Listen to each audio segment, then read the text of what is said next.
Hey everyone. I just thought for today I would do something slightly different. It's still in the comic book, sci-fi, fantasy, horror realm, but I'd like to review an article from comicbook.com by Jamie Lovett, just speaking about the pace that Venom's currently setting in its opening weekend at the box office. So the title of the article, clear as we can clearly see, says Venom sets set for record-breaking win at opening weekend box office. That it's headed for projected 80 million in its opening weekend at the box office, following a record-breaking preview night. Second place currently is A Star Is Born. That's the Lady Gaga film that fans on the internet turned into a nemesis for Venom, apparently. But it will come in second with about 45 million in its opening weekend. But both films are blowing past the initial projections. Those projections had Venom pegged for about 60 million tops. Venom will easily become the biggest October box office, according to this article, of all time, flying past previous record holder Gravity, which opened at 55.8 million in 2003. Now, what does everybody think of that? I'll be fully honest, full disclosure, I have not had a chance to get out to see Venom yet. I definitely do want to see it. I'm also excited to see the new Halloween later in the month. That comes out on the 18th. I definitely want to see that. I'm not sure if it's going to touch 80 million. I'm hoping it's going to do well so they continue to make Halloween and other horror franchise movies like Nightmare on Elm Street. That new remake is coming out, the second reboot, because the first reboot was a complete and total mess in my opinion. And Friday the 13th, but that's still dragging in the lawsuit, even though there was an update. It's still dragging.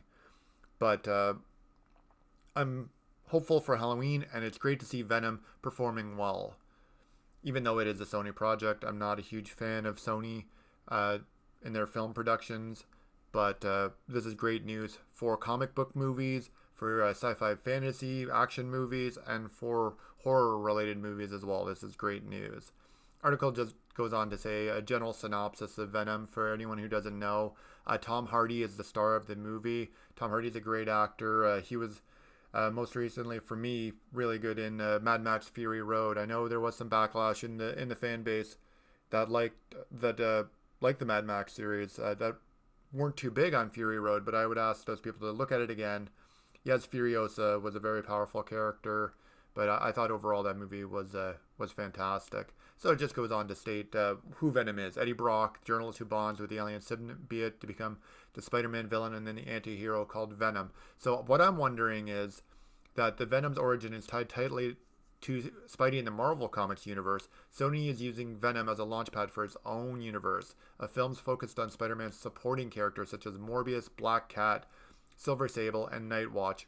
Now, the Morbius film got announced the other day. I'm pretty sure it was announced that Jared Leto uh, of the Joker fame from Suicide Squad will be taking the role of Morbius. I had heard a little bit about Black Cat and Silver Sable last year. I hadn't seen an update. I actually thought they were shelved. That was the last update. I'm pretty sure Midnight's Edge was reporting that they had been shelved. But it's interesting to see if they're back on the slate. But like it goes on to say, it's very Spidey less because they don't have the agreement in place. They have the agreement for the use of the rights in between Sony and Marvel, but I don't think we're going to see a crossover, unfortunately. And a lot of people, including myself, feel that if you don't have Venom with Spider-Man, how are you going to have Carnage come along? I'm not sure where they're going to take it. I'm still excited to see it, but I do have some questions of where they're taking it. And I'm wondering, I haven't looked too far into who's in charge of this film, if Tom Rothman has anything to do with it, but I'm going to go in with an open mind and give it a shot. Venom's actually directed by Ruben Fleischer. That he directed Zombieland, and I love that movie. That's going way back, 2011, I believe. But that was made with $100 million budget and performed very well in the box office. Actually, some of it was filmed locally to me in Hamilton, Ontario. I remember that happening here.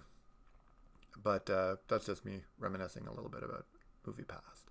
But anyways, Venom has received mostly negative reviews from critics. Surprise, surprise. I'm managing only a 32% on Rotten Tomatoes, but fans have been much more positive of the film, awarding it an 88% audience score. Now, when it comes to Rotten Tomatoes, I usually lean towards what the audience is saying. Those are independent people. They're not paid critics. They're not shills. They're not basically on the dole.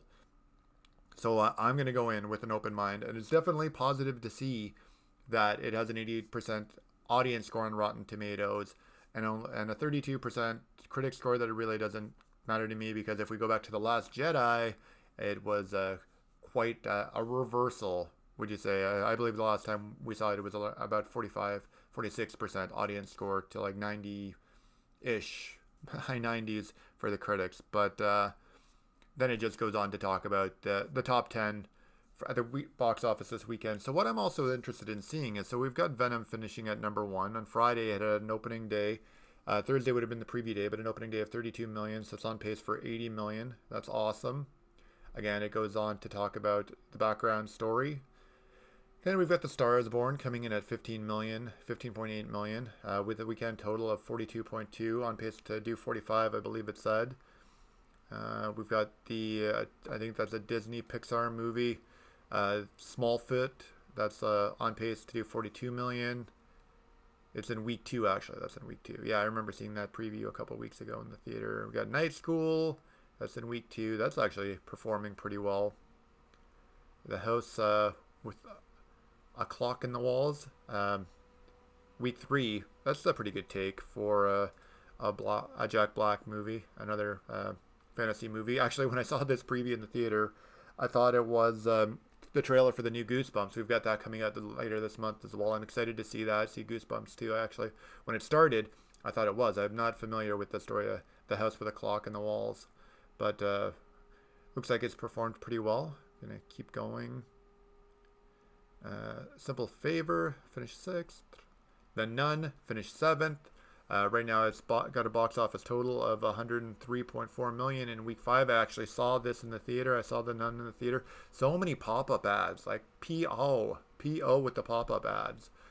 I have a review up regarding this. If you like jump scares and music cue horror movies, this movie's for you, but it starts to fizzle out about 2/3 of the way through, and definitely the last quarter of it really struggles. Last third to last quarter of it really struggles. But if you want to see my review, check it out. It's on my site at Dawn on my YouTube channel.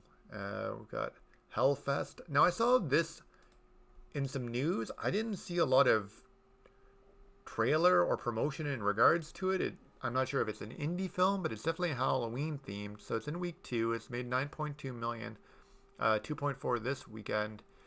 Let's see what the synopsis is. On Halloween night, 3 young women and their respective boyfriends head to Hellfest, a ghoulish traveling carnival that features a labyrinth of rides, games, and mazes. They soon face a bloody night of terror when a masked serial killer turns the horror-themed park into its own personal playground. Hellfest is directed by Gregory Plotkin and written by Seth M. Sherwood, Blair Butler, and Akela Cooper. The film stars Amy Forsythe, Bex Taylor Klaus, Rain Edwards, and Tony Todd. I might check that out. Anything Halloween related or horror related, I'm willing to give it a shot, especially when it's released in October. So I might check that out. Number 9, Crazy Rich Asians. They are definitely getting crazy rich off that movie at 169 million. And then finally, The Predator. In week 4, it's at 49 million. I think we can safely say this movie is a flop now. It's failed its projections. It wasn't a very good movie. Again, one of my first reviews that I put up, and it's rough, I warn you, was regarding The Predator. It was really just a hot take. Once I got home, off-the-cuff movie review, not scripted. It was not very good. I didn't know what to think of it overall. Tonally, it was just all over the place. It didn't know what it wanted to be. I think it was more of an action comedy, actually, than a sci-fi horror, which you would think what The Predator would be. So that rounds out the top 10. And that's all we've got. Then it goes down for another opening. Another update from Jamie Lovett. Thank you, Jamie Lovett. And thank you all for watching. Like I said, I just wanted to do a review. You got a top 10 of what's going on in the movie theaters as well if you tune in that long. But initially, you got a review of where Venom is and what it's on pace to do.